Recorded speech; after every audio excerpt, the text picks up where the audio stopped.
Okay. What is going on? LBHT crew B. What is going on? Yeah, just another Wednesday, just another day on the premier nano influencers platform here. Yes, Thank you all for yes, joining us. yes. Appreciate it. It is Wednesday. Happy Wednesday. Hope your week is going well, but if not, hopefully it gets better starting right now. We are streaming live on YouTube, Facebook, and Twitch. So wherever you're watching us, make sure you hit that like button, follow, subscribe, all that good stuff. If you're listening to the audio form of this, we put this out on Thursday at noon. So we hope you're enjoying your lunch break. Make sure you leave us a 5-star review. Who do we have in the chat? Okay, they're here early. They're here early. Noah, what's good? What's up, Noah? Good to see you. Just Aloe, good evening. Good evening. Yolanda here for the morning and the evening show. Appreciate you, What's Yolanda. up, Yolanda? Good to see you. We got the super producer Adelia in the house. Says, good evening, everyone. Hit that like button and subscribe. Facts. If you like to guarantee your comment is read on the air, do a super chat or cash app, $ LBHT show. And I just want to point out, if you want to donate large sums of money, option 2 is the way to do it. Okay. If you're not aware, YouTube takes 30% of these super chats. Okay. So honestly, if you want to donate small sums of money, Cash App is also the choice. And look, Cash App is convenient, or super chats are convenient, so it's all good. And, we appreciate anything, but I've seen some streams where people will donate like $200, $300, and I'm like, oh my god.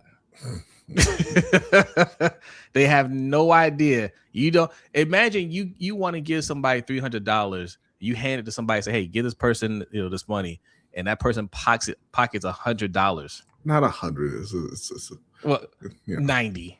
Excuse me, 90. And they'll throw some other fees in there as well. They're gonna take 100. B. You know how YouTube is. I know. So they take $100. They take $100 and put that in their pocket and give that person $200. That's terrible.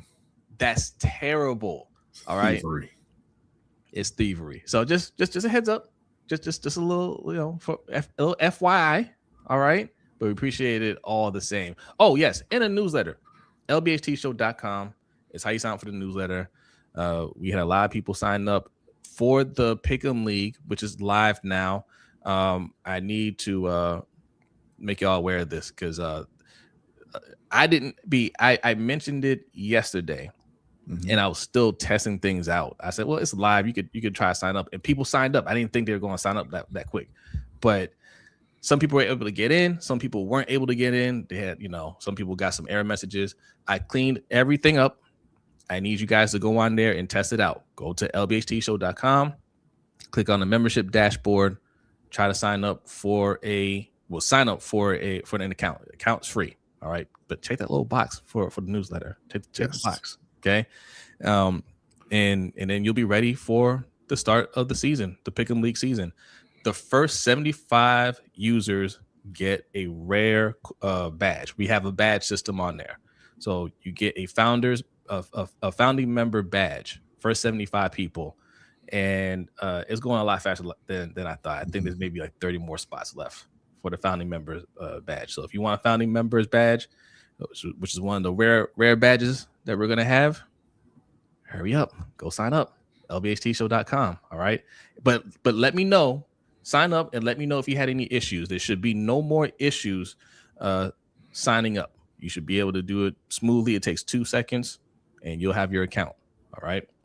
And play around with it and let me know. I need feedback. This is the first year that we're doing it. It's going to be many years to come. It's just one Pick'em League. Just one Pick'em League. All of us are going to be competing. There's a ranking system. There's going to be, awards and badges at the end of the season, depending on how you finished and what you did throughout the season. There's going to be it's going to be a lot of fun. It's going to be a lot of fun. So sign up and participate with us. Osman, good evening. Hope all's well with you, my friend. There's Hendo. What is good? Good to see you. Good to see you. We got Jay in the house. Says, Winsome Wednesday. What's up, Jay? What's good? What's good? B-Dub, salute. Good to see you. Who else is here? Stretch. What up, Stretch? I saw your name one day. I saw Stretch signed up. Appreciate you. Gotta add ish to that 4:45. You mean 7:45, my friend? You on the West Coast, Kwame? Oh, okay. Yeah, it's it's a suggested time. Okay. Yeah, that's implied, bro. Like with this YouTube, we ain't got no hard ins or outs. It's 7:45. Adelia really presses us to start on time. There are times where I need a little bit more time. I do a lot of things at the last second. It drives our producer crazy. I apologize. All right, I'm trying to be better. I'm trying to do better. Okay. But yes, we will do better at starting on time, Kwame. That is something we are working on. When we first started, we used to be 7:15 on the dot. I keep telling you, don't capitulate to these people, especially Kwame. Right? The show starts when we get here, Kwame. Urban, what's good? Good to see you. Urban signed up as well. I saw you on the list. Yep. Who else is here? We got Tracy. Tracy is here. Tracy. She was here in the morning and she's here in the evening. Appreciate you, Tracy. Good to see you. We got a super chat from Kobe, another one of the morning regulars. Says Los Angeles Lakers look like the Minneapolis Lakers. They just signed Kevon Looney. Yeah, as a backup. He's a good backup, actually. He's a good backup. He was like 7 years ago. It's cool. How you feel about the Lakers, B? Yeah. I don't know why you're asking me. My Spurs are looking good though. They going back to the finals. They about to get this ring. Let me ask y'all something. Is it easier to switch teams in the NBA than it is NFL? Yeah. It's so much easier. Because the NBA is a player focused, player driven league. The NFL really drives home this is your team. You identify with the logo, not the players so much because they're wearing the helmets and everything. And I can see LeBron's face. And I can see that he won't play here anymore. Right? But no, I think they've made some good moves, but I'm not excited about Austin Reeves. I hear you. Why didn't they go try to get Jaylen Brown? That's what I'm asking about the Nets. Why didn't you get Jaylen Brown? I don't know, man. Like a max contract for Austin Reeves it's made me sad. Yeah. Congrats to him though. Kabashi, salute. Glad you're here. Yes. Matt D, good evening.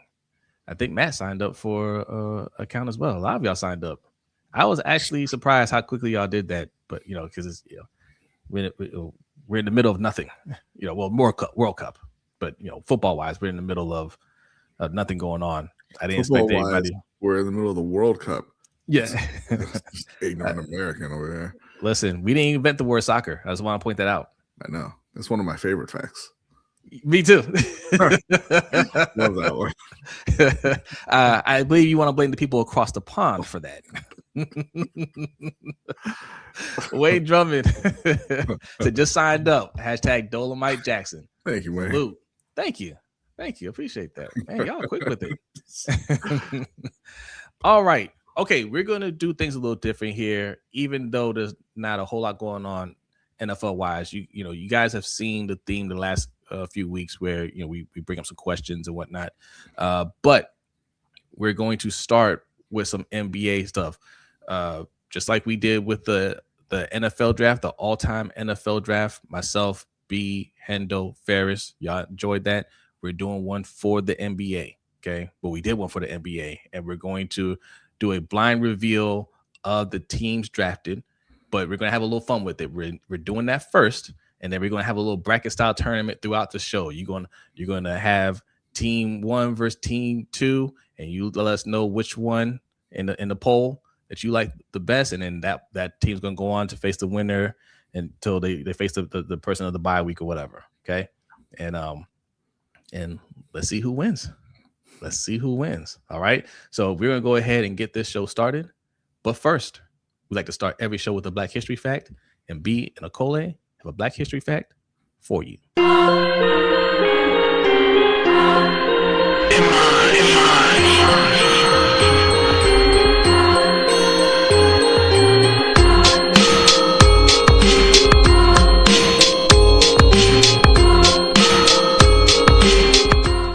This week on the LBHT Black History Fact, Ethel Payne's life traces the rise of a journalist who refused to let the nation ignore the experiences of Black Americans. Born in Chicago in 1911 to a family shaped by the legacy of slavery, she grew up in a household that prized reading, curiosity, and civic awareness. After studying at Crane Junior College and later taking courses at Northwestern, she traveled to Japan in the late 1940s to work for the U.S. Army Special Services.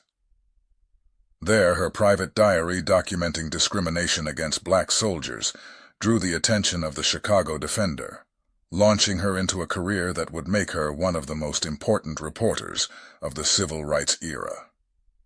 Once hired by the Defender, Payne became its Washington correspondent and quickly earned a reputation for asking the questions other journalists avoided. She pressed President Eisenhower on civil rights, covered the Army McCarthy hearings, and chronicled the movement from the front lines, ensuring black perspectives were represented in national political coverage. Her reporting extended far beyond domestic politics. She traveled across Asia, Africa, and Europe, covering events like the Bandung Conference, the Nigerian Civil War, and the Vietnam War, becoming one of the few American journalists to report from more than 30 countries during that period. In 1972, Payne broke another barrier when she became the first African-American woman hired as a national network radio and television commentator, joining CBS and later contributing syndicated columns and radio segments. Over her career, she earned numerous awards recognizing her civil rights reporting, international journalism, and trailblazing role in media. Payne's legacy rests in her insistence that black stories belonged at the center of American journalism. Through courage, persistence, and a global perspective, she reshaped the profession and opened doors for generations of reporters who followed.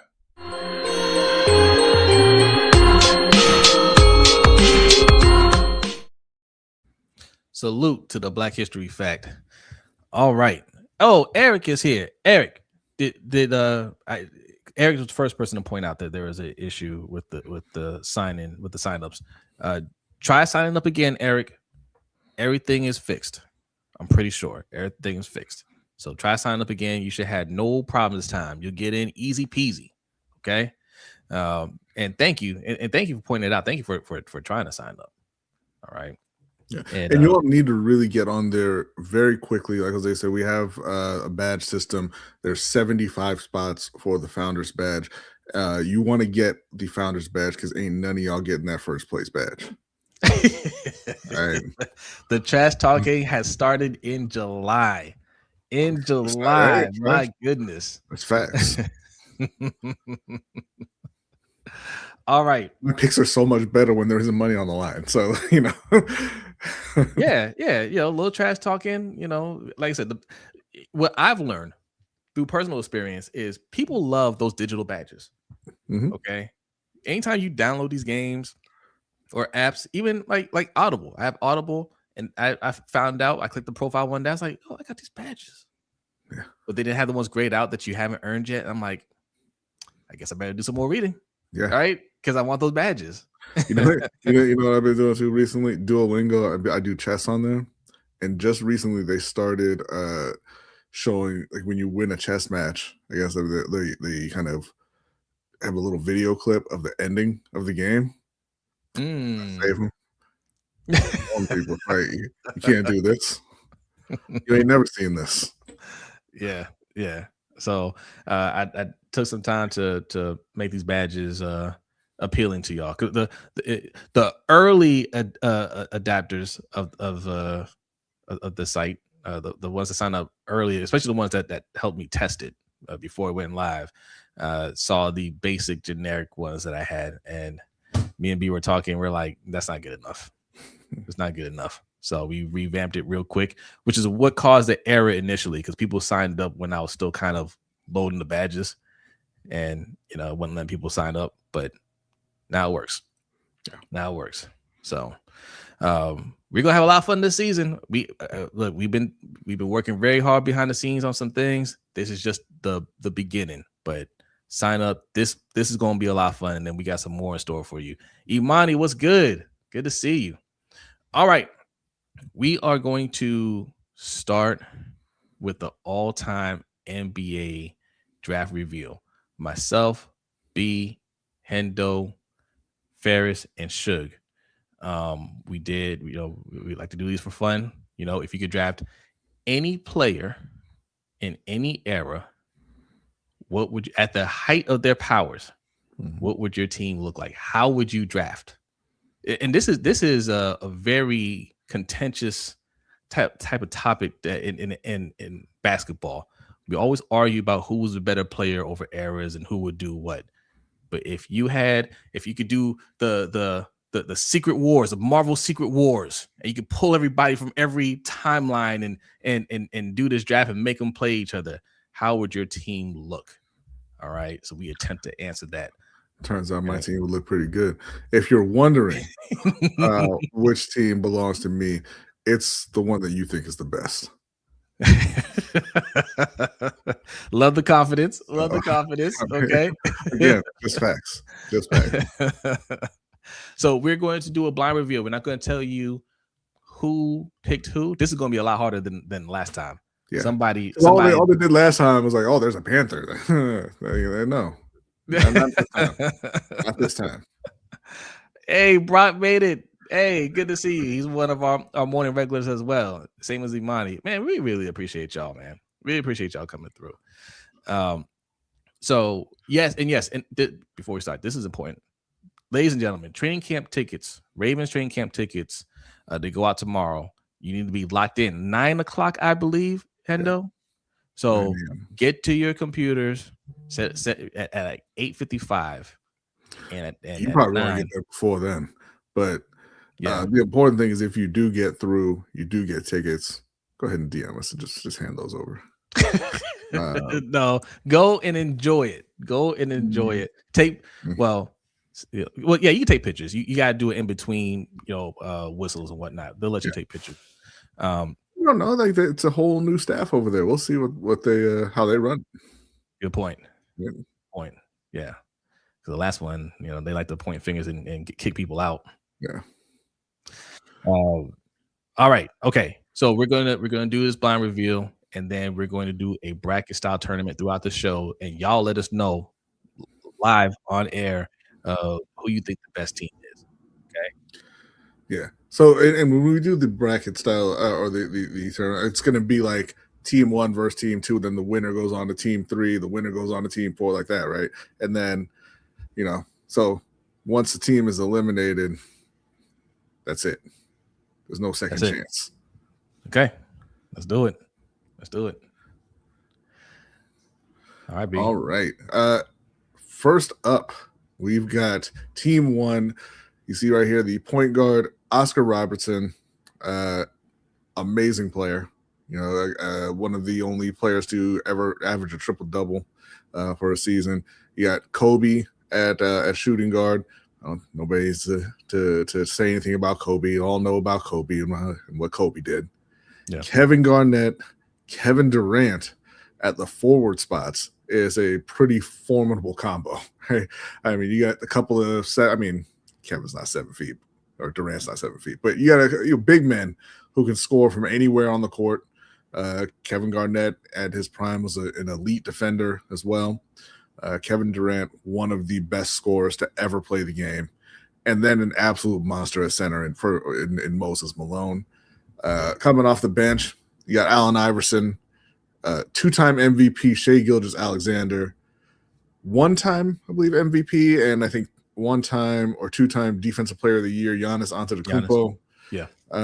You got Dennis Rodman, again, probably the best or one of the best rebounders ever. Also an elite defender, a guy who really spurred on that second three-peat for the Chicago Bulls. And then Draymond Green is there as well. So, no, you're not going to do Draymond. He's an elite Draymond in his prime, an elite defender, great passer, and just an all-around guy who does everything that you need a role player to do on the court, but he does it at an extremely high level. Oh, one thing we didn't mention, B, we had agreed that we would be using 90s style NBA rules. Right. Okay. To make the center position a bit more relevant. So 90 style just means more physical, more contact. The paint game, the post game is more relevant. But we're still obviously taking players from any era. So you got guys out here who live and die by the three as well. Yeah. And I just want to say one thing too. I don't often think about the players in eras that I wasn't a part of, right? Mm-hmm. But Oscar Robertson is one of those players I always wish I could have seen live play. Yeah. You know what I mean? Mm-hmm. So, what up, Zeke? Yeah. What up, Pay the Bills? Good to see you. Okay, who we got next? Team 2.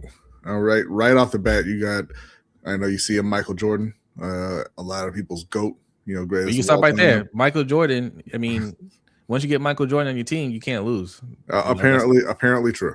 The times that he lost don't count. But he's paired here with Magic Johnson, one of the best point guards of all time. A guy who famously played center in the finals as well and excelled at that. You also got Larry Bird, one of the best 3-point shooters ever, and just a winner, Larry Bird. Yeah. You got James Worthy. I mean, you got to have somebody out there who's going to pass to these other guys, and you got Nikola Jokic, who recently has put his name right there in the debate for best center of all time. Averaged a triple-double last year. He led the league in assists and rebounds, and should have been 3-time consecutive MVP. Then you go to the bench. You've got Gary Payton, the glove. If you don't know about him, he's a lockdown defender. Yeah. Luka Doncic, obviously a great all-around player, as long as all-around really only refers to offense. Grant Hill, kind of a Swiss Army knife, a guy who could do everything prior to his injuries. One of the great what-ifs in NBA history. He could do it all on the court. And you've got David Robinson. I mean, one of the greatest scoring centers of all time. And look, he was a great defender as well, but he ran into a couple of matchups that make you not think that way. But he was a great defender, unbelievable scorer. And then Wilt Chamberlain, who apparently played against nothing but 5'5" guys, grabbed every rebound possible, scored every basket possible. But he's going to be coming off the bench here. Thank you, Kobe, for a super chat. Says Dr. J is always overlooked because most of his career is in ABA. That's true. Mm-hmm. That's true. I will say this: Grant Hill, if it weren't for the injuries, he would easily be in that starting lineup, I think. Oh yeah, I honestly think he should be there anyway. But yeah that's because we're talking about at their peak. Yeah, but I mean, these a lot of these players are interchangeable in terms of where you want to put them in the lineup. So facts. It's and they're all going to play. The bench in this situation is really just more of an extension of what you want to do. Right. Yeah. Going on to team 3, we've got Steph Curry, the undisputed best shooter of all time. Tracy McGrady, another great what if in NBA history. He had the back issues, but he's a guy who, again, was a great defender. I think a lot of people don't remember that. He's a great perimeter defender and one of the best scorers we've ever seen. Those injuries got him. You got Dwight Howard at center, I believe it was 3-time defensive player of the year. I think it was one of the better rebounders we've seen, one of the most athletic guys we've seen at that position. Speaking of rebounding, we've got Charles Barkley, the round mound of rebound. Now, I think it's a little unfair because if you watch Charles back in his prime, he wasn't that. He wasn't. No, he wasn't that round. All right? But you know what? He had to trim down before he like when he got drafted because he was a little rotund. Yeah, a little bit. Yeah, a little bit. Then you got LeBron. Team 3 is small, fragile. You got LeBron, who I would tell you is the greatest player of all time. Again, can do everything on the court and at his peak, an elite defender as well. On the bench, Carmelo Anthony. I mean, one of the better scorers we've seen. Not a great passer, obviously, admittedly, but if you need a bucket, I mean, you're not going to find too many people better than Carmelo to get it for you, unless you look at this next guy, Elgin Baylor, who, I mean, listen, he played in the '60s, so a lot of people, we don't think about him that much, but he did every single thing on the court at an extremely high level. Every single stat of, hey, only 4 people have done this. 3 of them are Elgin Baylor. Next up, we got Victor Wembanyama, the only unanimous Defensive Player of the Year in NBA history. Very young guy, hasn't hit his prime yet, but already a great defender and a decent enough offensive player. He's pretty streaky there. He has his off nights, but he's a game changer when you're talking about defending the paint. Then you got Kawhi Leonard. Kawhi Leonard, another great two-way player in his prime. Famously took the Great White North to their only title, and he's on his way back there again. And then the Brunson burner, Jalen Brunson, just won the NBA Finals MVP, the in-season cup, I think the cup MVP or whatever. I don't know. Ariel Helwani was trying to push that as the greatest individual season of all time. Absolute nonsense. But what's not nonsense is that Jalen Brunson is nearly unstoppable in the clutch. Yes, and like we were talking about all-time greats and everything. You don't typically think of somebody like Jalen Brunson, right? But you're building a team. You want a closer, and Jalen Brunson's a closer. Yeah. You know what I'm saying? This team is interesting. Did you mention Victor Wembanyama? I did. Okay.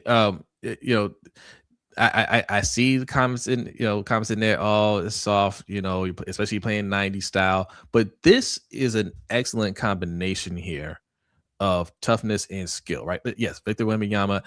I think we haven't seen the best version of Wembanyama yet, right? But so he's on the team. You got to take him as is. But he does a lot of things.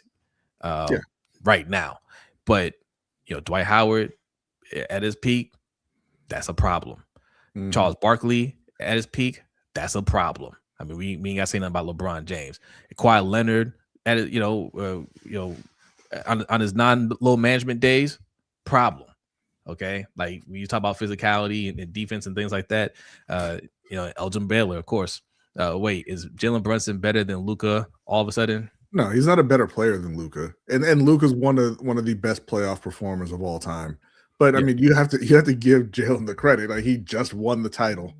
He is a champion. Well, hold on, but Luka was drafted. Luka was drafted. Yeah, he was. Yeah. But I wish it was Kobe instead of T Mac, but Kobe was drafted. Yeah, we can't draft people twice. You know what the secret power of this team is? Honestly, Steph Curry's the greatest shooter of all time, no doubt. Yeah. But when it's late in the game, you sub him out for Jalen Brunson. So Steph not so great with them clutch shots, but then you put in Jalen. We might change our mind about Jalen Brunson next year, but I'm convinced Jalen Brunson within 5 to 10 minutes of a game can't miss. It's impossible. It's like he switches or he flips the switch. Yeah, kind of early for Wemby. I feel you. I feel you. Yeah, no, you can definitely say he's only 3 years in, and like I said, his offensive game needs work, but defensively, he is one of the best. Yeah. And that's and the thing with him is it's paint and perimeter. He defends both at that position, at that size. Moving on to team 4, we've got Isaiah Thomas, the leader of the bad boy Pistons, the ones who punked Michael Jordan multiple times. We got D Wade at shooting guard.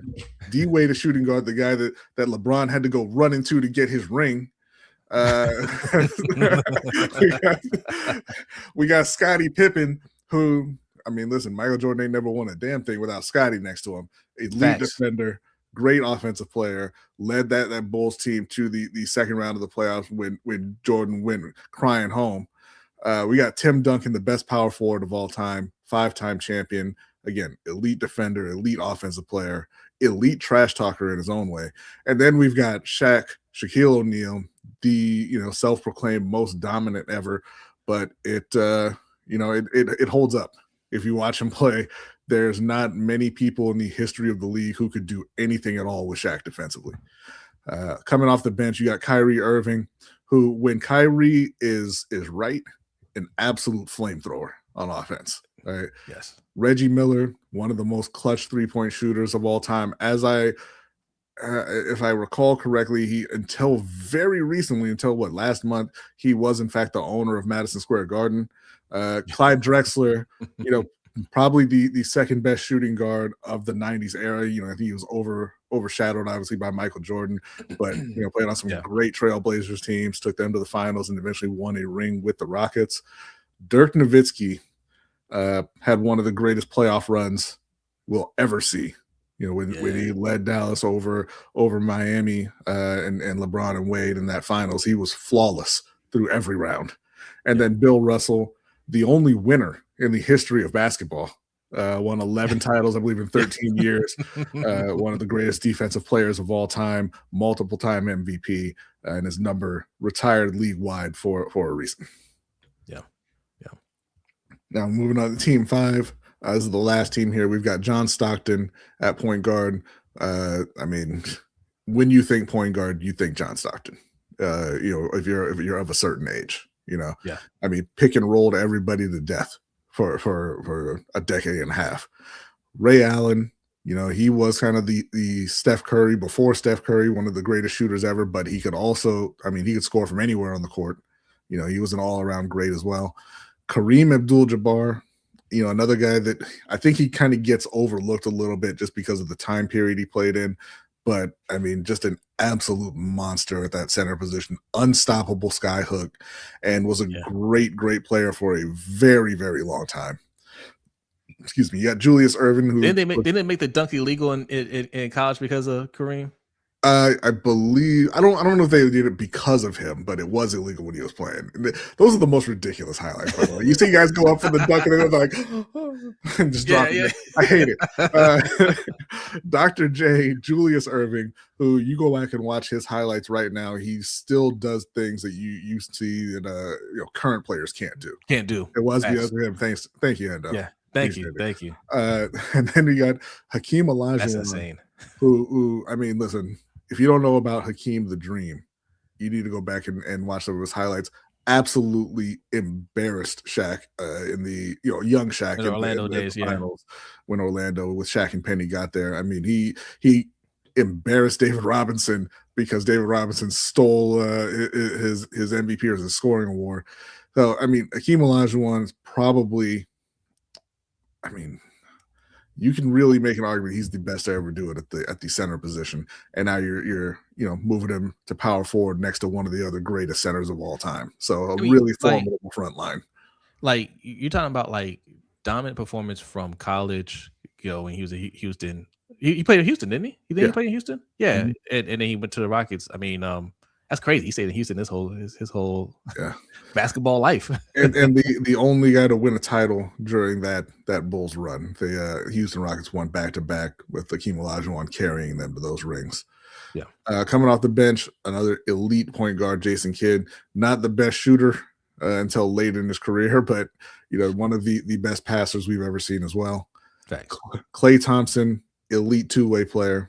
He made up probably the best shooting backcourt of all time with Steph Curry, but he's also a phenomenal perimeter defender.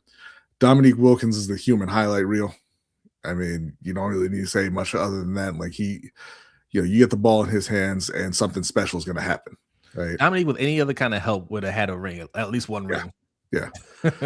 George Gervin, one of those the Spurs played in the ABA. Yeah. Just a silky smooth player. He kind of pioneered the finger roll. They called him the Iceman. Great guy coming off the bench there. And then Patrick Ewing, who, if he could jump, would have had a ring. Probably. That's all right. He's no knees having Patrick Ewing. We had a debate during the draft how many layers of pads he was going to have to wear on his knees if we were talking about at his height. But again, jokes aside, phenomenal player, incredible center in his time, both ends of the court, and carried some pretty questionable rosters, pretty deep in the playoffs. We're being honest. Question about Clyde is that version of Clay with or without Meg the Stallion? This is pre-Meg. Meg the Stallion Clay was washed, so it's well before that. This is I learned how to defeat Clay. Yeah. He's locked in. So I'm gonna say this just right off the top. There are no bad teams. Mm-hmm. Yeah, there are no bad teams. Okay, so this is going to be tough. Look, you guys are going to have to just remember the teams, and we do these polls. Just try to remember who did what, because we're doing a tournament now. You're going to have to vote which team did you like the most. Okay, we're gonna pit two teams together. Adelia will put the poll up, and then you're going to have to vote, and we'll remind you who the players were on that team. But imagine there was a league with just a handful of teams or all-time greats, and they just had to play each other during the season. That I would pay cash money for. Yes. All right, team one was who was on team one? I already forgot. I'm telling them to remember. I forgot. Big O, Kobe Bryant, Moses Malone, Kevin Garnett, Kevin Durant. That's your starting five. And on the bench, Allen Iverson, SGA, Giannis, Dennis Rodman, Draymond Green. That's team one. Team two, Magic Johnson, Michael Jordan, Jokic, Larry Bird, James Worthy. On the bench, Gary Payton, Luka Doncic, Grant Hill, David Robinson, Wilt Chamberlain. All right. Those are the teams that are going against each other. Type 1 for team 1, 2 for team 2. All right. That's how you vote. This is an every week thing again. 1 or 2, not team 1, not team 2. Type the number 1 or the number 2. Where's Rashad Bateman at? Look, honestly, he was my 11th man. Just missed it. There you go. All right, we got. Okay. Oh well, now it's starting to go. It's off to the races. Type 1 or 2. All right, now we are going to move on. We're gonna move on, and this poll's going to keep going up until the end of a segment, and then we'll pull up the next team, and then we'll do it that way. All right, we'll do it that way. Okay. Let's start with some Panthers questions. Go ahead, Adelia. You can go ahead and pick whichever one you want. J.C. Horn. Will he be a lockdown cornerback this year? This one is here because it was just revealed that he had made the top 100 list. Is that the fourth Panther that made the list? I believe so, yeah. Bryce Young made it. Derek Brown made it. Tetaroa, and now J.C. Horn. Yep, so that's 4. So, and it's crazy because Derek Brown should not have been revealed yet. That's ridiculous. Facts. Will J.C. Horn be a lockdown cornerback this year? The answer, easily no.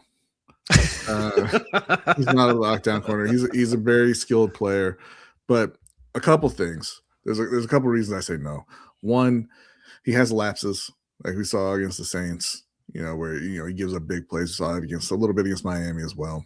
So he has those kind of moments where he'll give up touchdowns, big plays to the other team. And 2, if you're not traveling, I'm just probably not going to call you a lockdown corner. If you're playing a team and there's an elite wide receiver on the other side, and you're like, but this is my spot. I'm not locked down. Not locked down. Now, and to be clear, that part's not his fault. It's not. I would say, okay, not locked down. I can see him having the most interceptions out of all the cornerbacks. You think so? Yeah. Even more than his teammate Michael Jackson. Yep. Okay. I know. I can see that he is a playmaker. He's a playmaker. Like I said, he's very skilled, but I just don't think. I think it's really tough to be a lockdown corner in the NFL in this day and age. It is. But yeah, answer is no. Okay. Next question. Who is the Panthers' most important player not named Bryce Young? Okay. Before, this would have been an easy one. It would have been Derek Brown because worst defense of all time without Derek Brown, right? But they've done work on that defense. They got Lee Hunter, they got Jalen Phillips, they got Devin Lloyd. So I don't think that he is the most important yet at this point, because I think the defense, would be fine if God forbid he were to miss time. So I am going to say that number 4 right there, Teteroa McMillan. They need him to, even though he had a great rookie season and he was rookie of the year, they need him to be even better this year. They need him to be more consistent. They need him to get over the drop issues and be that, top tier number 1 receiver for Bryce. They really get easily double XL. You guys, man. And why don't you go pay attention to what it is you're doing instead of just commenting in here? How about that? Okay, so I'm near where Jay is thinking. He's thinking one of the edge rushers, right? Next Courtney Princely, Uma Milan. Have to take a step. Who's the linebacker you just picked up? Devin Lloyd. Devin Lloyd. I would say Devin Lloyd. Okay. I would say Devin Lloyd because you need to stabilize the linebacker core. That was one of your weaker points. Yeah. And if he comes in there and does his job, the defense is really going to take off, and that will make a world of difference. That's true. They really did.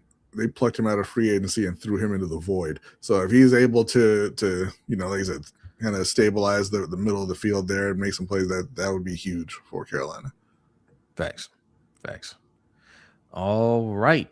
We got one more Panthers question. Yes. Are Panthers fans expecting too much this season? Let's say you be. Absolutely not. Absolutely not. And listen, just in general, if you are a fan of an NFL team, because this is a league that prides itself on parity, right? They love the fact that you don't know who the top teams are going to be next year. You should be expecting the Super Bowl no matter who you're a fan of, because teams turn things around that fast. But especially for Carolina, they won the division. They were in the playoffs last year. They beat the Rams once. They should absolutely be expecting big things out of this team. Bryce is coming to his own. Teteroa, they have a real number 1 there. Jalen Coker, we're hoping, is going to stay healthy. He got his contract extension. Jonathan Brooks is back healthy. They've solidified the O-line. They've done a lot of work on the defense. Fans should absolutely be expecting big things from Carolina. Yeah, no, I agree. I agree. If you even the year before last, they showed flashes. Like there's like a 3-game stretch where it's like they should have beaten all 3 of those teams. And it was just and even last year it was just a matter of playing consistent, right? Mm-hmm. And it's like just those little last minute things. And yes, there's a little talent issue here and there, but you could tell that they're plugging the holes. That's why you're bringing in Devin Lloyd is very important, I think. Yeah. Yes, you should have higher expectations this year. That's how you set standards for your team, so they don't just stay one way. Like, you don't want to keep rooting for a bad team and just say, oh, well, maybe one day they'll get lucky. No, like, you want them to consistently get better and have a high standard and keep that standard. And I think finally with the GM you have in place, the coaching staff you have in place, they are creating a standard that you didn't have before. Yeah, absolutely. Yeah. So that is it for the Panthers. I believe, right? I had, so I didn't put a graphic up for it. But I had one more question that we talked about earlier, and that was about the pass rush. And Jay reminded me of that when you put Scorton and Princely in there. Do they step up this year? Do they take a step forward this year? Yeah, I think they do. I think Nick Scorton had a good rookie season, right? And the problem for him was that he was really the only guy out there. They didn't have a whole lot of help. Princely, like Jay said, has to take a step forward this season. But they went out, they got Jalen Phillips to be the top guy in that pass rush, right? Derek Brown, obviously, he's a great player, but didn't have any disruptive help next to him, really. They went out, they drafted Lee Hunter, so that should help up front as well. I do think that moving forward, you're going to see them be able to generate much more pressure than they have been recently. Yeah. Adelia is reminding y'all to keep voting. The voting poll is going to close here. It is close. Pay the Bill says Team 1 leading the poll is alarming. Well, I mean, listen, get them votes up. I see about 50 people in here. All right, get them votes up. You know, if you just sitting there, just watching the action happening, and you just shaking your head, man. Get to your computer, get to your phone, type in a number. 1 or 2 is how you vote. Just 1 or 2, and we're closing the poll here in a matter of seconds. Okay, yes. I'm just going to finish up my thoughts on the pass rush for the Panthers, and the poll will be closed, and we will have ourselves a winner. So let's see if Team 2 can make a comeback. But no, the pass rush, Jalen Phillips is one of those underrated signings that people aren't really talking about. And I even forgot about Lee Hunter. Yeah. That's a good move. That's a good move.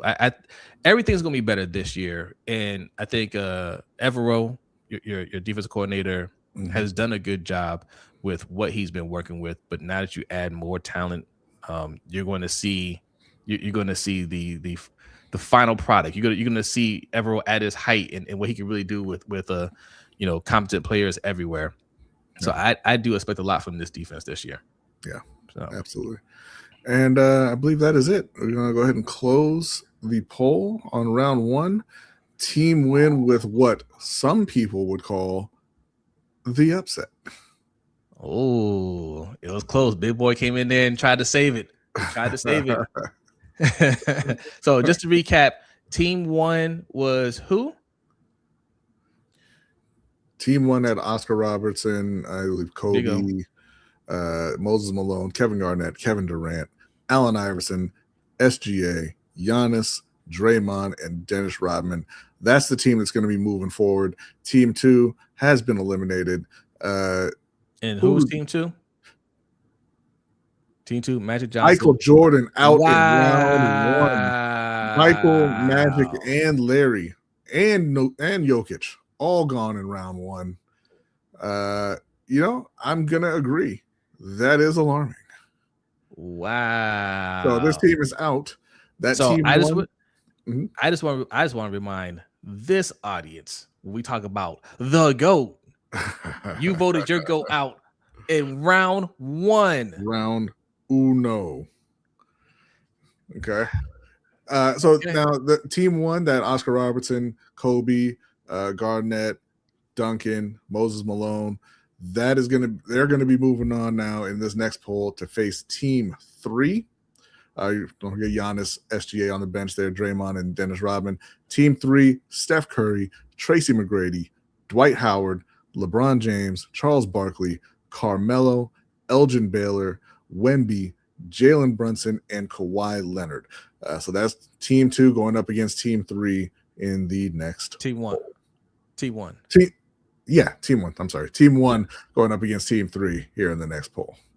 All right. So I'm out there it is. So you guys know what Team 1 is. This is Team 3. Type in the chat 1 or 3. No. Okay. See, that's what I was gonna say. This is putting this Team 3 at a big time disadvantage. What? Because you got to type 1 or 2. So Team 3 is 2. Oh, I said 3. I'm sorry. Yeah. I apologize. So 2. For Team 1 or 2. Type 1. For Team 3, type 2. Yes, thank you for correcting me. Yeah, I almost tanked Team 3.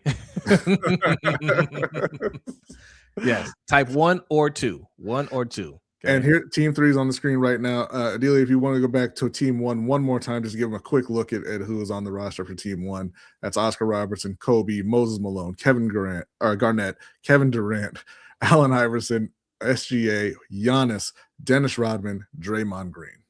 So get your votes in, and we're going to move on to some questions about the lesser of our two teams, the Baltimore Ravens. The less worried about. All right. About that. All right. Do the Ravens have a top 5 roster?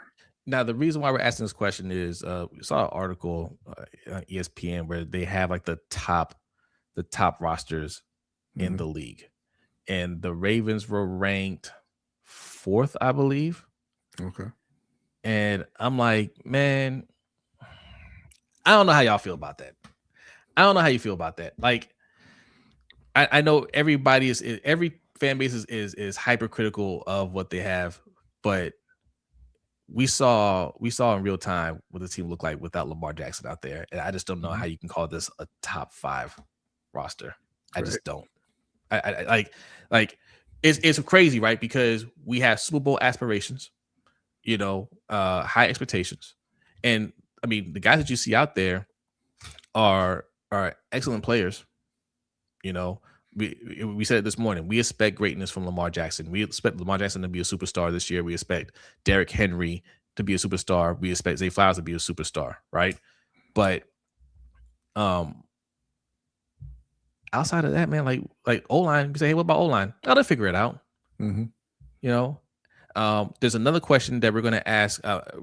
Later on.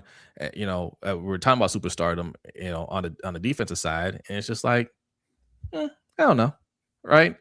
Like, there's a lot of potential for them to be a top 5 roster. There's a lot of potential, but I wouldn't just automatically give them that. I'm not into projection. I'm not into just saying, oh, they're going to do this and they've never proven it. You have to prove it. A handful of players have done it. The rest have not. Yeah. What do you think? Do you think it's a top 5 roster? I don't think so. For some of the reasons you said. I mean, obviously the O-line is not good. They're just not good. The wide receiving core, not really good. The tight end room, pretty decent in the regular season, terrible in the playoffs. Obviously, at quarterback and running back, yeah, you're one of the top teams in the league. Defensive side, people, it's a lot of projection, right? People like the players. People just have the respect for the players the Ravens drafted because they were drafted by the Ravens. It's an ongoing thing with Baltimore. No matter who they take, Baltimore did it again. Baltimore did it again. Great draft, Baltimore. But a lot of the guys have not lived up to their draft position. They haven't contributed to the level that you would expect. So, I mean, I think that they're a good team for sure, a good roster. But like you said, when Lamar Jackson's been out, they look terrible. And it's difficult to say, even if you believe it, it's difficult to just kind of project, hey, this defense is gonna turn it around. It's gonna be great because of the new coaching staff. I don't think it's fair to other teams to do that and then rank Baltimore ahead of them. Go by what the players have done, and what the Baltimore Ravens players, the majority of them, have shown is not worthy of being top 5. I be saying, what up? Says the NFC has the better built rosters. We're top heavy. Yeah. That's facts. Yeah. But again, like, this is where coaching, can really turn things around, though, because we could look at this defense in a completely different light and be like, yeah, we got top 5 roster. We have talent, and we have some expectations on that side where if they meet those expectations. My thing though is I kind of feel like, and I get that coaching is a big deal, obviously, but I just kind of want to look at you and be like, if the players were that good, you wouldn't have been that bad. You know what I mean? Like maybe you're not a top defense, but you wouldn't have been that bad. I think I hear you. Coaching shouldn't matter that much, but when you have a coach that players are ready for them to go, you know what I'm saying, and the energy's not there, because a lot of it, like, yes, you can blame Zach Orr for a lot of it, and Harbaugh ultimately, but the energy was just off. Like the missed tackles, that's you. You know what I'm saying? Like just giving up on routes, that's you. But it's a reflection of leadership. It's a reflection of how they feel about the coaching staff, and they lose confidence. But when you have a new coaching staff in there, and you have confidence in them, and you believe in what they're saying, you play with a different speed, a different energy, right? Yeah. So we're gonna find out this year for sure. They definitely have the potential to be that top 5 team. What's up, Adrian? Says, I think this roster is good enough to win in January, but that's ultimately what they'll be judged on. Preseason rankings don't matter. No, they don't matter. But we're here and we're gonna talk about it. Hey, don't step on our content, Adrian. All right, hey Adrian, if you just came in, because we got 60 people in here, if you just came in, type 1 or 2 in the chat. Okay, if you don't know what's going on, look in the chat. Adelia will get you up to speed. We are doing an all-time NBA draft, and we are doing a bracket style tournament live on the stream. So team 1 and team 3 are against each other right now. Team 3 is up 60% to 40% over team 1. Okay. All right. Next question. You have something else you want to add to this? No. Okay. Next question. Will the Ravens be too dependent on Lamar Jackson? The fact that we have to ask this question kind of eliminates them from being top 5 roster, right? The fact that we have to ask this question kind of eliminates them from being a top 5 roster, right? Yeah. Will the Seahawks be too dependent on Sam Darnold? No, probably not. But I think it's yes and no with this. I think every team with a top quarterback is heavily dependent on that player. So yes, they're going to be too dependent on him, but I don't necessarily see that as a bad thing. When you have that level of player, you should be leaning on them heavily. But they do also have Derrick Henry who they can lean on. So I'm saying yes. But, Eric says, "How can the Ravens be a top 5 roster with the D-lines will be coming off the top rope off of Lamar? He is set to be injured again, and that's not by accident." I don't think they're intentionally trying to get him hurt. I just think their philosophy is, they just don't believe that O-linemen. I think they believe O-linemen can be found anywhere, and as long as you have a good coaching staff and they play well as a unit, you can get by. It's an antiquated philosophy. They need to think differently, and that's what's getting them in trouble. That's the dangerous thing about beliefs, right? Because they've been proven wrong multiple times on that one. Yep, mm-hmm. But they still believe. Yeah. I won't say okay. I think in the past, obviously they've been too dependent on Lamar Jackson. Mm-hmm. I think with this coaching staff and what they preach, I mean, you're going to be dependent on Lamar Jackson. He's a superstar. Yeah. Right. Any star quarterback, you're going to depend on them. But I think this year, players are going to be held more accountable for their own actions than they were in the past, especially on defense. Defense, let's just be real about it. Can we be real about it? Defense has been they've been getting the pass Lamar's whole career. Yeah. They've been giving the pass Lamar's whole career. I've never heard anybody criticize the defense. Yeah. You know what I'm saying? I've never heard them criticize the defense. And even the years where they were really good, if we say, hey, they should have done better, what are you talking about? They held the Chiefs to 17 points. That's not enough? Did we win? Then no, it's not enough. Right?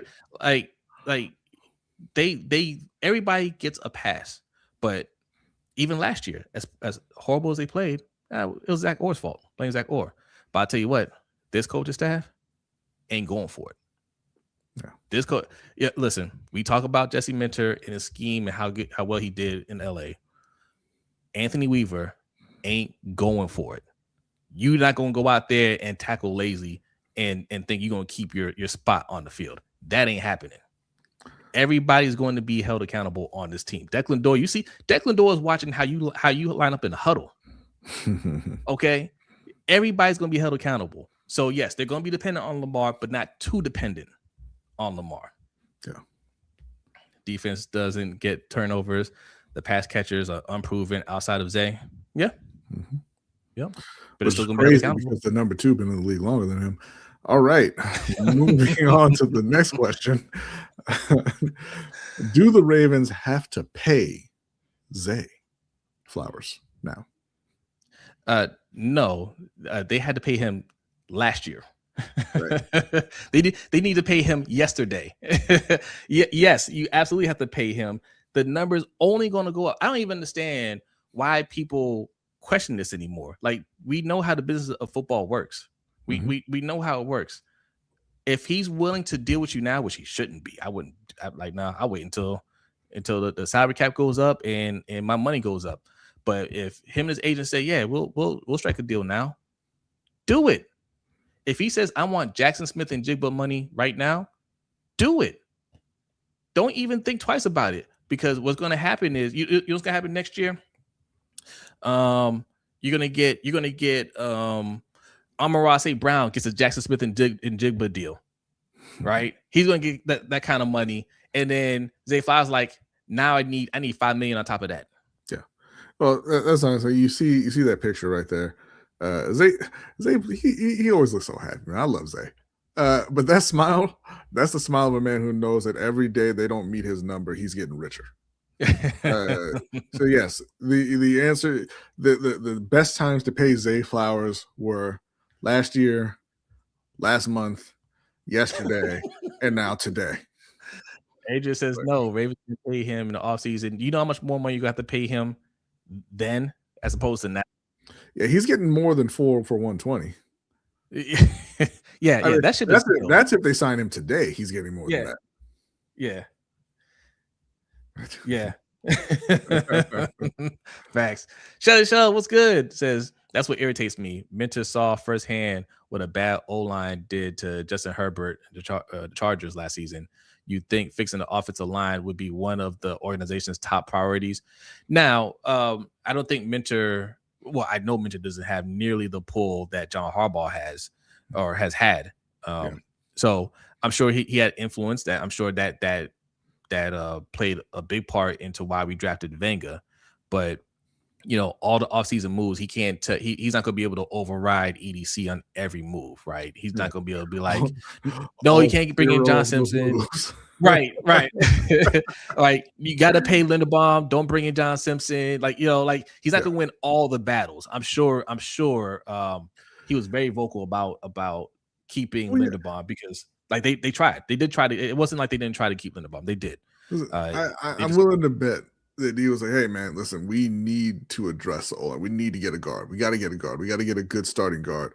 And EDC came to the office one day. It's like, I got a surprise.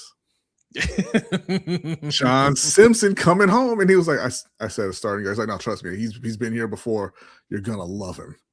But like you said, he just doesn't have the power to be like, no, tell John Simpson he's not signing here. Yeah. So, all right, okay. Last question. I believe so. Yeah.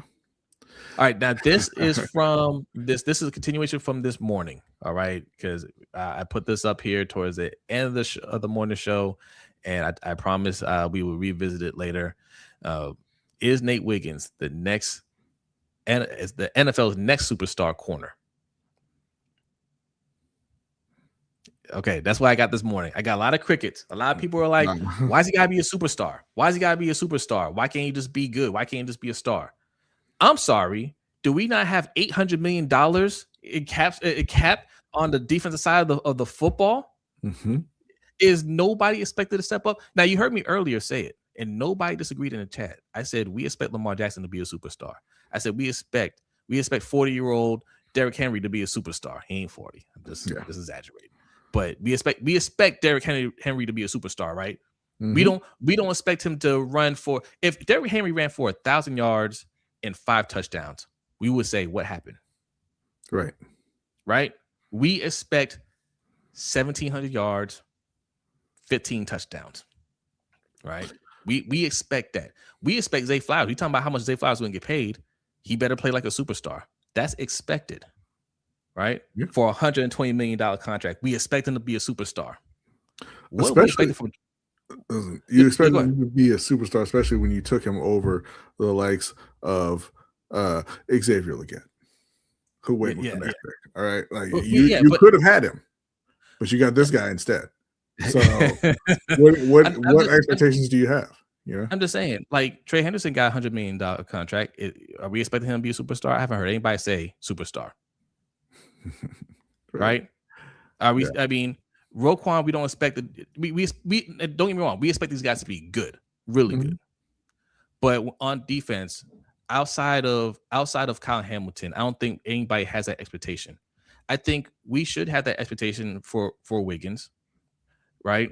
Superstar is a little high. I get it. It's a little high, but he has the potential. He's shown flashes. You know.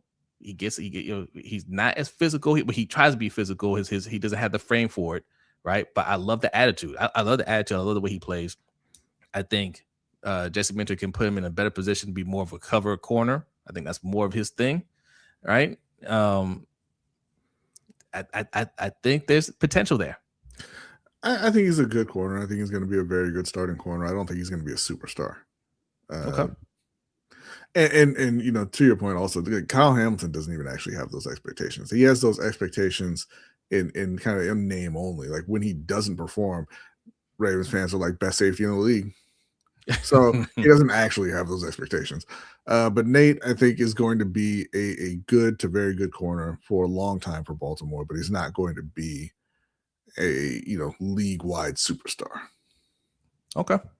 All right. ESPN ranked the top 10 corners, and he wasn't listed. Somehow J.C. Horn was. Oh, let me help you, Adrian. That's because he's better than Nate Wiggins. Yeah, he is right now. So he is. This is projection on my part. This is projection.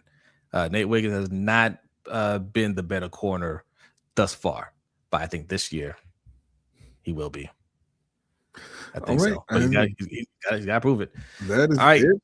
And that's going to be the end of the poll there as well. Team 3 beats Team 1, 55 to 45%. So Team 3 is going to be moving on. Now let's recap the teams real quick. Getting knocked out early. Yeah. So Team 3: Steph Curry, Tracy McGrady, Dwight Howard, Charles Barkley, LeBron James. On the bench, Carmelo Anthony, Elgin Baylor, Victor Wembanyama, Kawhi Leonard, Jalen Brunson. They defeated Team 1 that had Oscar Robinson, Kobe Bryant, Moses Malone, Kevin Garnett, Kevin Durant. On the bench, Allen Iverson, SGA, Shai Gilgeous-Alexander, Giannis Antetokounmpo, Dennis Rodman, Draymond Green. You know what? What's the downfall for Team 1? I can tell you right now. Not one, but 2 fake tough guys in Draymond and Kevin Garnett. That's what brought them down. I just want to point out. Because me and B, I mean, we're LeBron fans. We think LeBron is the greatest player of all time. We're also Michael Jordan fans. I think people get that twisted. Like we grew up on Jordan. Like I wanted to be like Mike. It's not a diss to Mike. But anytime we have these debates, man, y'all go hard against us, right? But what we're finding out in real time is y'all don't really believe in your GOAT like that because he got bounced in the first round by Team 1. But Team 3. It's funny. Adrian says Team 1 should have won. LeBron would have choked. Like he's not staring at a screen with Kevin Durant's name on it right now. Shameful. Right. Yep. Team 3 again. All right, so Team 3, this is again Steph Curry, Tracy McGrady, Dwight Howard, Charles Barkley, LeBron James, Carmelo Anthony, Elgin Baylor, Wemby, Jalen Brunson, Kawhi Leonard, going up against Team 4, Isaiah Thomas, Dwayne Wade, Shaq, Scottie Pippen, Tim Duncan, Kyrie, Reggie Miller, Clyde the Glide, Bill Russell, and Dirk Nowitzki. So again, for Team 3, you're going to type 1, and for Team 4, you're going to type 2 in the chat. There you go. All right, this is getting interesting. All right, and Adelia putting the starting lineups or putting the lineups in the chat for each team in case you forget. But Team 1 or Team 3, you type 1. Team 4, type 2. All right. The next segment, what we got next? I don't know what we have next. So we don't have a court of public opinion, but I mean, not officially, but I wanted to ask you: have you seen what's been going on with dude from San Francisco, the wide receiver, Brandon Aiyuk? A little bit here and there, yeah. So he was, he's got this beef with the 49ers. And chat, you can help me out with this. He's got this beef with the 49ers. We know about that. And he's just been like on IG just saying all this stuff about them. And the thought was he was supposed to be going to Washington. But like recently, like he did some story and he's just, calling out Jaden Daniels, right? and it's just weird. And like I don't know, like I like the more I'm seeing from him, the more I'm thinking he just may not be right in the head. Oh yes, World Cup segment. Yes, we're gonna get to that, Adelia. Yep, absolutely. Listen, Noah says the next AB. I'm starting to see it a little bit. I don't know all the details of it, but like it doesn't seem like he's making sense now. He's okay. Agent says he's trying to get released because nobody will trade for him. Of course they're not going to trade for him. Why would they trade for him? Yeah. And his agent should be, and your agent's telling you that, right? Your agent's like, no, man, the best move is to get released, and then you can pick what team you want to go to. But like, yes, I understand you're trying to get released, and they're going to release you, but this doesn't help your case. Like, this doesn't help your case right here, right? The team is being a jerk to you, rightfully so, right? Or not rightfully so, but you stole money from them. Yeah. You know what I'm saying? Like you didn't show up. So now they're making it harder on you to go where you want to go. Is it petty on their part? Yeah. But you just play the game, you stay in shape, and you say, okay, look, whatever. However the chips fall, I'll deal with it. But you got to show that you're a professional. You got to show that you're not going to be a problem for the next team, because other players aren't stepping up and having your back on this. Yeah, that says a lot. Right. In fact, George Kittle was on the show and they asked him about Aiyuk. He's like, "Yeah, good luck with that." Yeah, he's clearly a problem, right? And not on the field, but he's a problem in the locker room. He's a problem on social media and all that. And he's not a good enough player for teams to justify bringing him in. He had one phenomenal season. He had one other good season, and that's it. And the act that you're putting on over the last year is like, people are just going to look at it and be like, man, like, why bother? Because if we bring him in, he's not going to be a game changer for us, right?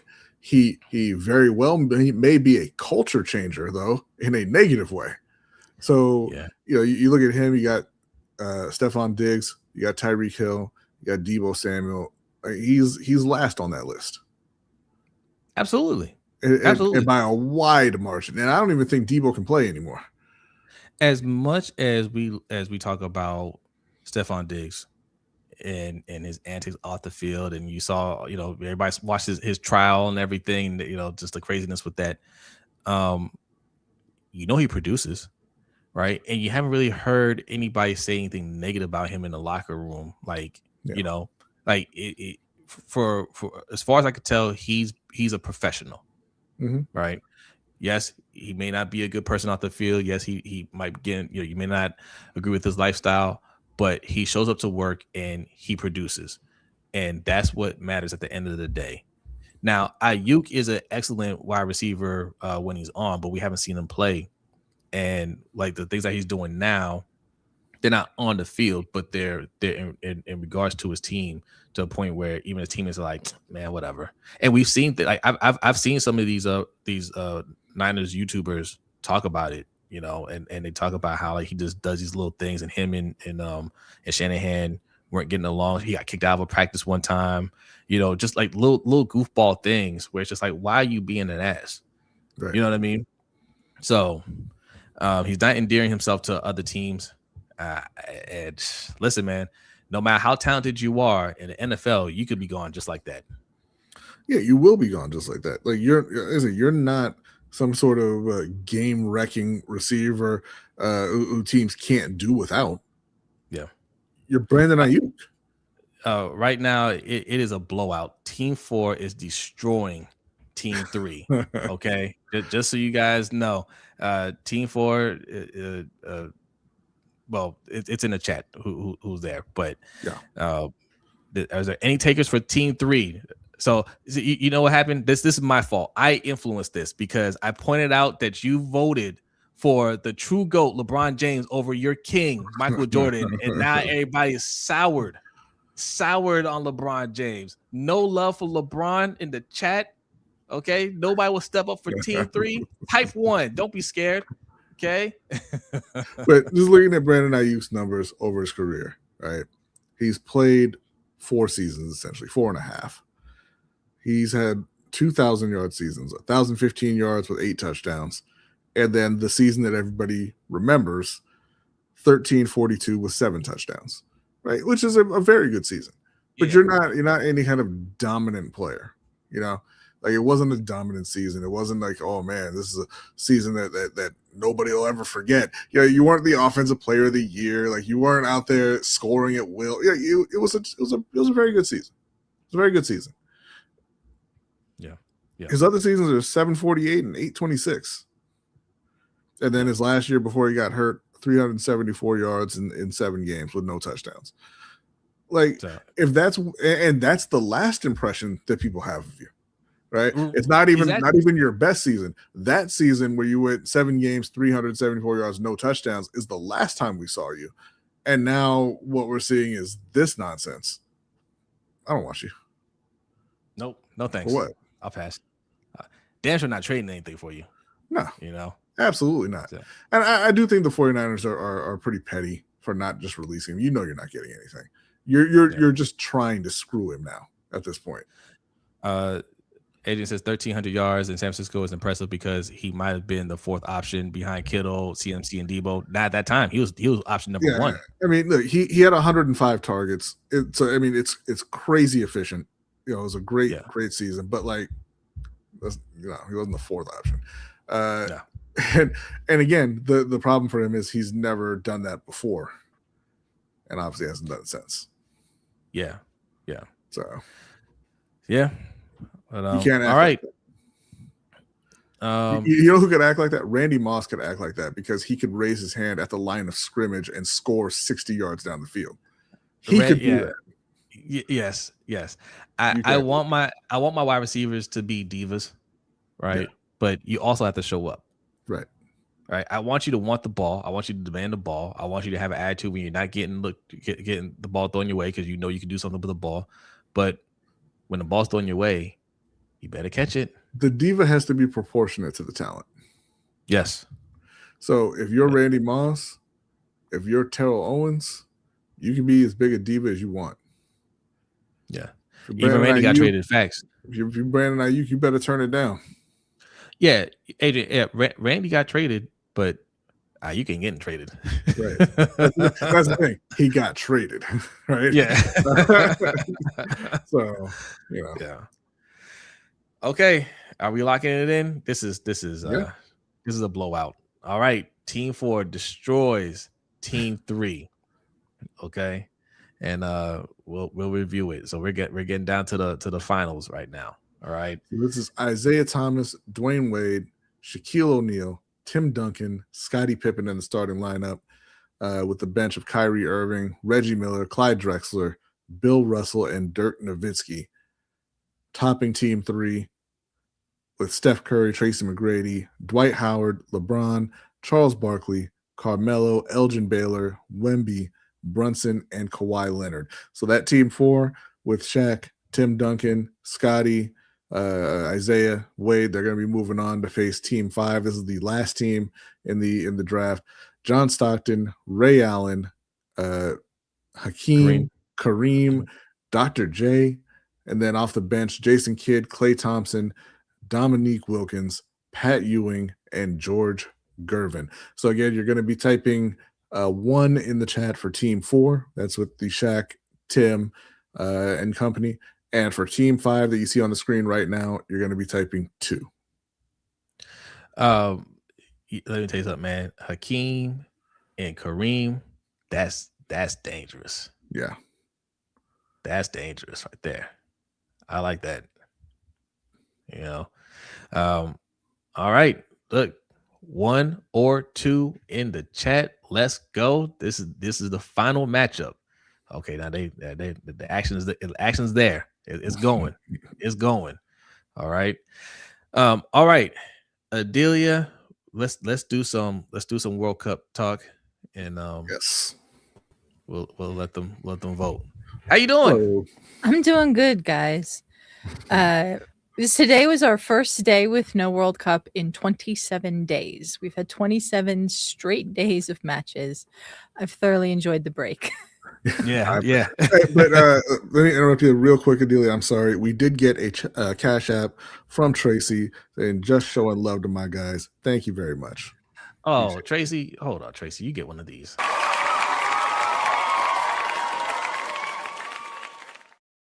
I'm sorry, we got that a while ago. I just did not see it. Oh, we apologize, Tracy, if you're still in here. Thank you so much. Really appreciate that. Okay. All right. So we'll start with the big news. The Americans, unfortunately, eliminated in the round of 16 against Belgium. There was a ton of controversy surrounding this match because in the last match, the round of 32 against Bosnia, Flo Balogun, our striker, got a red card. I think pretty much everyone has been in agreement that it shouldn't have been a red card, but it was a red card. And with a red card comes a 1-game suspension. There's no formal way for the U.S. team to have appealed this, but we had President Trump calling the president of FIFA, Gianni Infantino, to try to get the red card reviewed. Suddenly, 4 days after the match against Bosnia and the day before the match against Belgium, the disciplinary committee of FIFA goes, we're going to suspend your suspension for a year. And if you behave well, you won't have to serve it. Wait. Something... This is something that FIFA can do. It's a newer rule. They did it for Cristiano Ronaldo. He got a red card in November for hitting a ref, and they gave him a 3-game suspension for that. But because that would mean he would miss the first 2 games of the World Cup, they suspended the 2 games of the 3-game suspension for later date, unless it's taken away by good behavior. You can go on probation in sports? Yeah, this is a new thing. It's so ridiculous. It's ridiculous. You're grounded right after we go get ice cream. Yeah. Yeah. So that's crazy. So Flo Balogun's red card overturned. He could play in the game against Belgium. This gave Belgium the absolute bulletin board material they needed. Because their coach was saying, like, is this April Fool's Day? Like, there was a whole bunch of talk going on. Yeah. The White House confirmed that Trump got involved. Like, it's a whole bunch of nonsense, if you ask me. And so instead of playing the game without Flo Balogun, we played the game with Flo Balogun, and it made no difference. And I didn't really expect it to make a difference. This is what I meant at the beginning of the tournament when I said the U.S. had a very small chance. Belgium has not played well in this tournament, but the last time the U.S. team played Belgium, we lost 5-1, and their players are just simply better than ours. And so it wasn't coaching, it wasn't anything. Our team played its worst game of the tournament, and they played their best game of the tournament, and that was that. It doesn't help that the Balogun thing and Trump getting involved in all of that turned most of the rest of the world against the U.S. team.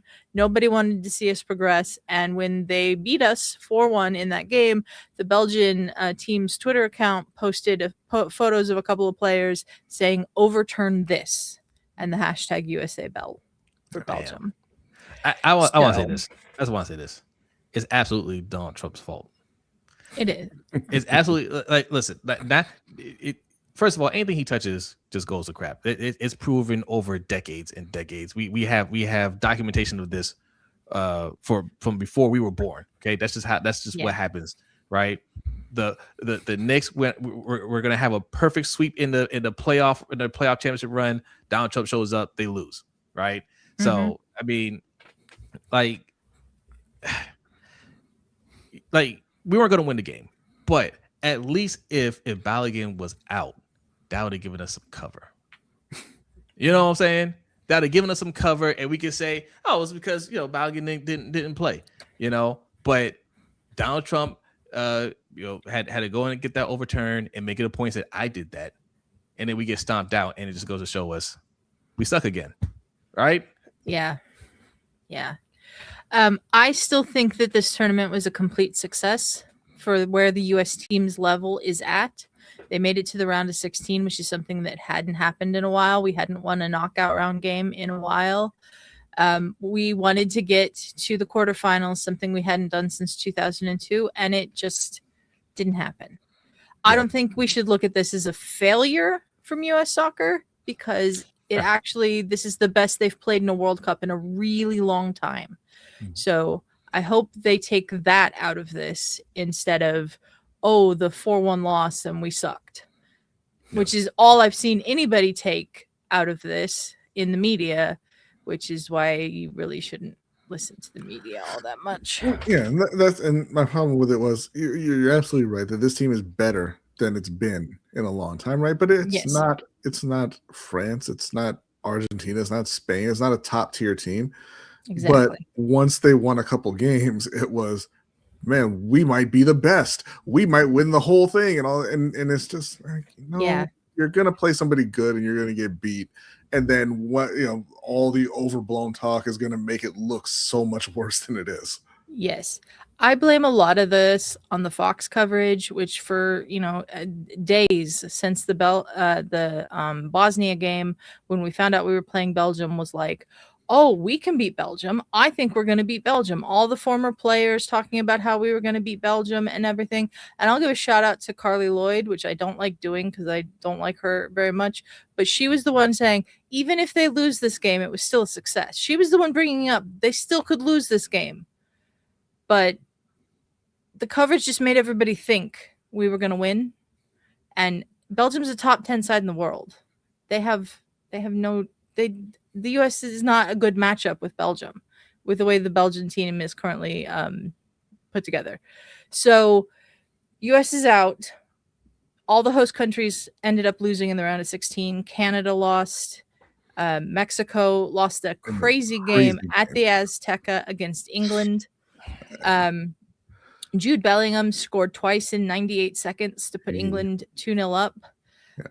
Julian Quinones, I probably butchered saying that. I'm sorry, I can't say that word very easily. Pulled one back for Mexico. Quinones. Yeah.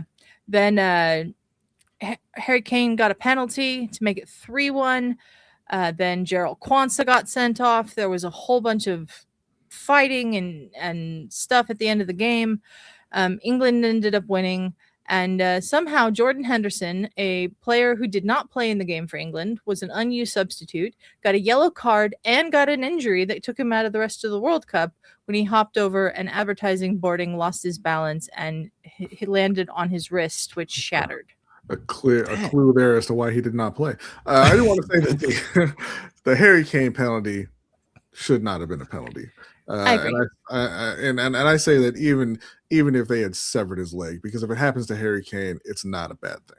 It's not a penalty that happens to him. Totally agree. I can't stand Harry Kane from his days at Tottenham Hotspur, but I do think that was actually a penalty, and it should have stood, and it did, and he scored it, which is something he's very good at. He's very good at penalties. So, but England going into the Azteca, where Mexico hadn't lost a World Cup game ever.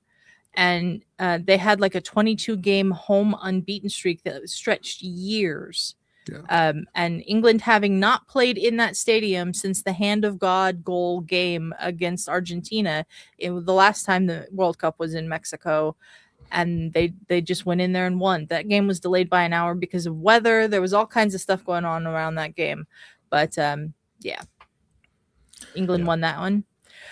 Cristiano Ronaldo said goodbye to the World Cup in this round as well. Spain beat Portugal with a 90th minute goal against, from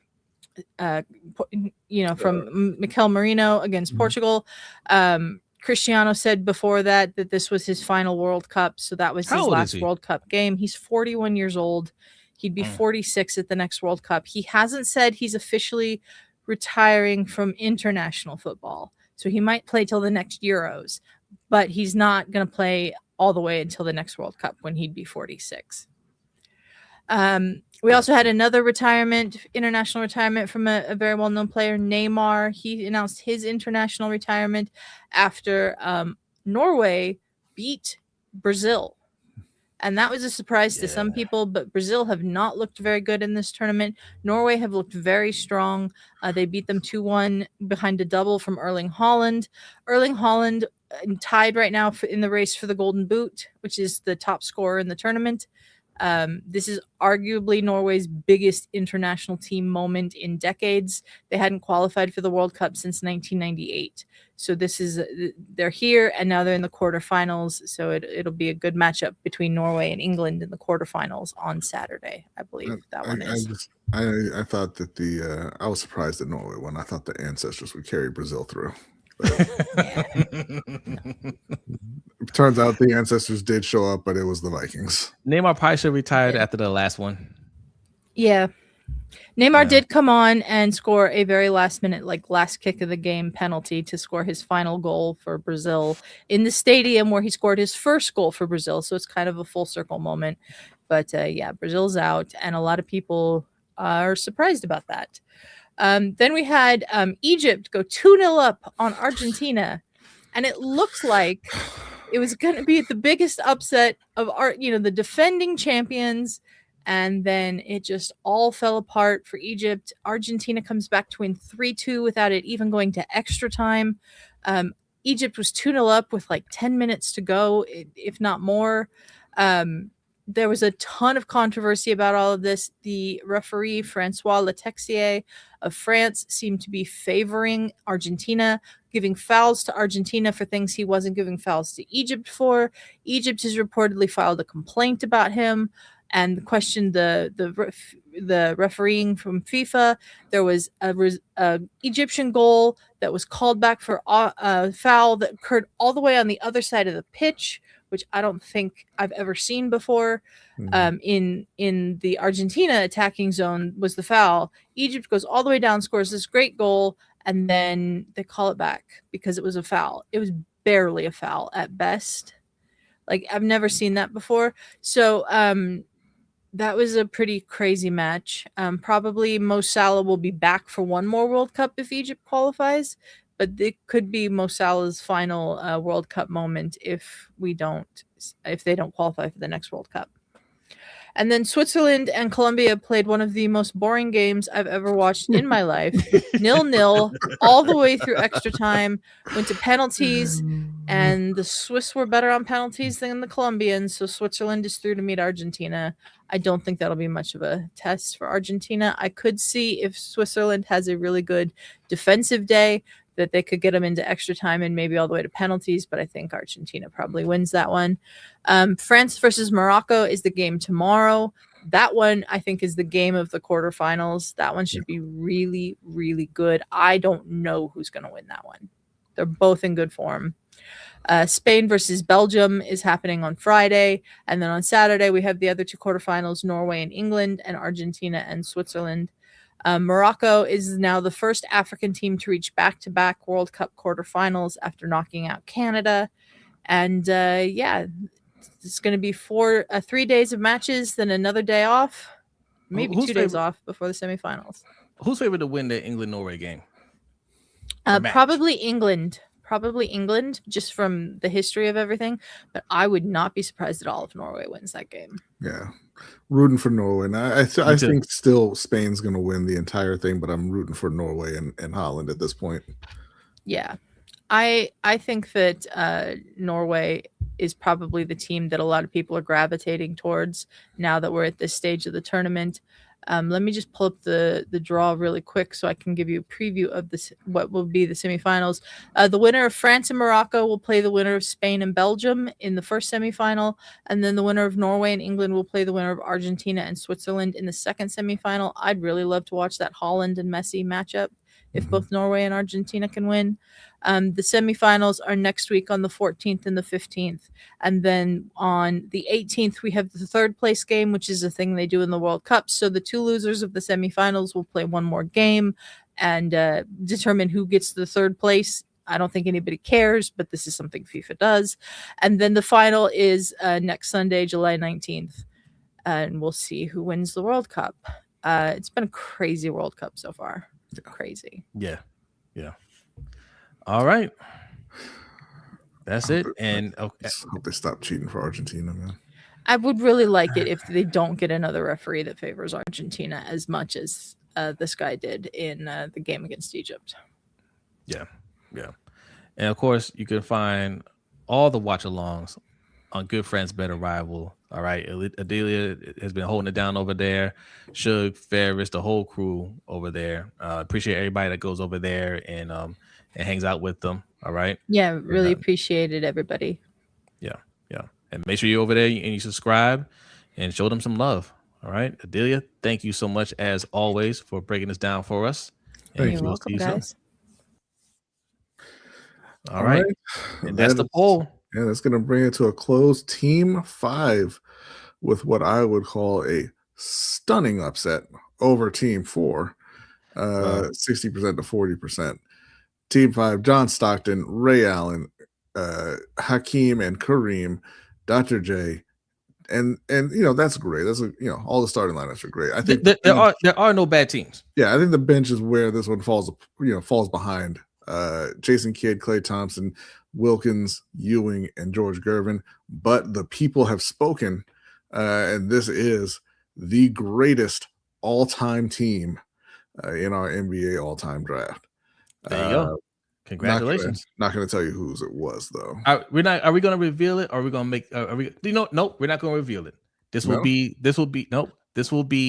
the poll question for Monday. Do we agree? Do we agree on this, Adelia? Who drafted a Team 5? Yep.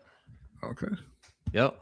This will be the poll question for Monday. It will be in the newsletter. You have to go. You have to go into the newsletter and vote. Who is Team 5?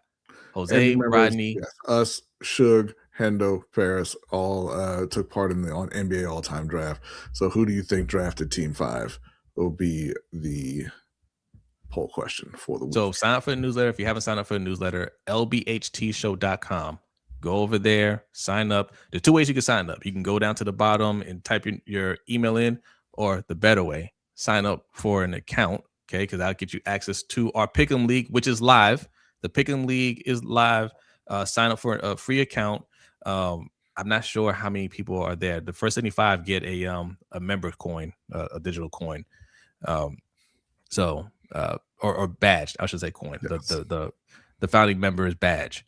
So go sign up over there. Check the box for the newsletter. That's another way you can sign up. All right, but go over there. Vote on the poll Monday, and then we will reveal it next week who Team 5 was. But speaking of polls, the results for this week's polls are here, and we'll bring that up on the screen. Real talk. Are you actually watching the World Cup, or are you just waiting for a training camp? This is a pretty even poll. 20%, 20%, 20%. Glued to every match. 20% catching highlights only. 20% couldn't tell you who's still in it. 40% just here for the football, the NFL kind. Okay, being honest, folks, being honest. We are. I just want to say this, and I say this as a diehard NFL fan.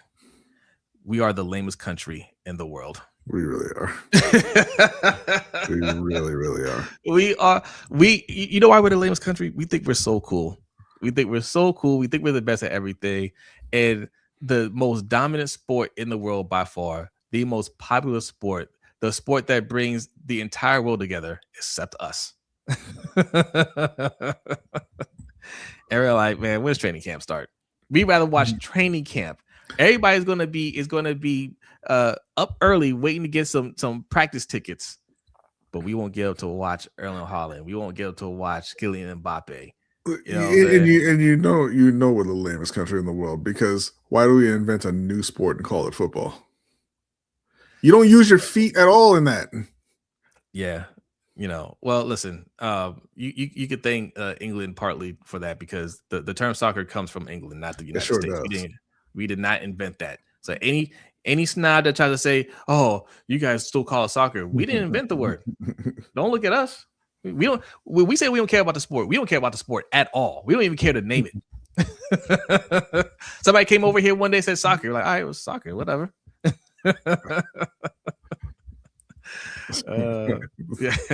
Yeah. Handball was taken.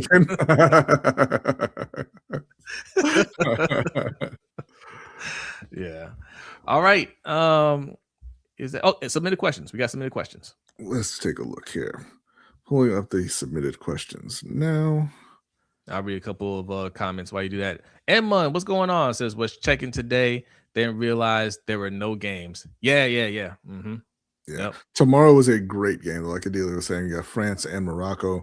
That's the only game tomorrow, but you should definitely check that one out. Looks like we have one submitted question from Shug. Wow. Says, with me and Jay the Sixth being the only real Laker fans in the LBHT crew, what will LeBron's Lakers legacy be remembered for? What will he be remembered for? Listen, you're insulting yourself when you say that you're a real Lakers fan at this point. You know, out there rooting for Sandro, out there rooting for AR, whatever. You know, it's funny because he when LeBron was there, he didn't do too much rooting for the Lakers. He sure did. He was very quiet. He was all on Jason Tatum. But anyway, LeBron, the legacy of LeBron's time in LA is going to be that Kobe's friend is the worst GM in the galaxy, because you had the top player in the league. He was there for 8 years. You know, he wasn't the top player for all 8 years, but you failed so spectacularly in building a team around him. And it's an indictment of the front office, of the ownership of the LA Lakers. And, you know, even with the incompetence, they did still win a title, but it should have been more. You know, you had LeBron, you had Anthony Davis. It is not that hard to fill in around two of the best and most talented players in the league. It just isn't. Yeah. Facts. All right. That's the one question. All right. Now, this was fun. I like how we did this all-time draft, and I hope y'all enjoyed it. You know, give us some feedback on it, because we're going to circle back to this. We did the all-time NFL one. We just did the all-time NBA one, and then we're going to like the NFL one. We're going to do a video where you see the whole process of how we drafted everybody. Right. That will go out. Don't do this, I'd be saying. He says, but is the bubble chip really a chip? Yes, it is more. It was more difficult to win because you didn't have the crowd as part of it. Role players were playing out of their minds all throughout that playoffs. The Lakers were the 1 seed, didn't get the advantage of home court advantage. You had Spider Mitchell and Jamal Murray thinking, you know, people were thinking they were the future of the league at that point. It was absolutely tougher than normal. Well, let me ask y'all this, and let's just be totally honest, right? Let's be totally honest. If LeBron didn't win it, if Jimmy Butler and the Heat won it, would you be calling it a bubble chip? Of course not. It's only because it was LeBron and the Lakers. That's the only reason. Yeah, exactly. Which is fine. People hate the Lakers. People hate LeBron. People hate their betters. They always do. Always have. We appreciate them later on once their career is over with, you know. But you know, that's fine. Okay, yes. Good question, Noah, because I did not post it yet. My apologies. That was on me. Overtime show topics. As soon as we're done, I'm going to post the overtime show. Give me a couple minutes. We are going to be talking Matt Miller. Do y'all know who Matt Miller is? Matt Miller is he's known for like a scout. He's an NFL draft scout on Twitter. Yeah, NFL draft scout. You know, ESPN personality. Recently got into a car accident. Still alive, thank goodness, but tragically, one of his arms had to be amputated to save his life. We are wishing him the best, but he is also some people in the government aren't. So and some victims aren't. I think the victims are. Like it's not that. Some of the people that are like, hey, I didn't get my the thing he promised me. They don't feel as good about it. Is that the okay? Thank you. Look at Jacob doing his job, man. Shout out to the assistant producer, Jacob. Doing his job. Like, we still live. But yeah, like so we're gonna talk about that. We're gonna talk about we mentioned Trump and how he had his hand in the FIFA World Cup, and this administration saying, let's do more of that. Let's put our hands in more sports activities. All right. We got some other stories, so that's going to be on the overtime show. So Patreon.com/LBHTShow is how you can be a part of that or be a channel member. Shout out to all the channel members too that just recently signed up. I forget exactly who donated, but there's like 3 people that gifted subs. So really appreciate y'all for holding it down for us. All right, thank you. Yeah. And that's the show. Anything else, B? No, that is in fact the show. All right, Adelia, are you ready? Adelia is ready. Everybody, thank you for hanging out with us. Channel members, Patreon members, the Overtime Show starts in a couple minutes. Everybody else, have a great night, and we will see you next time. Peace.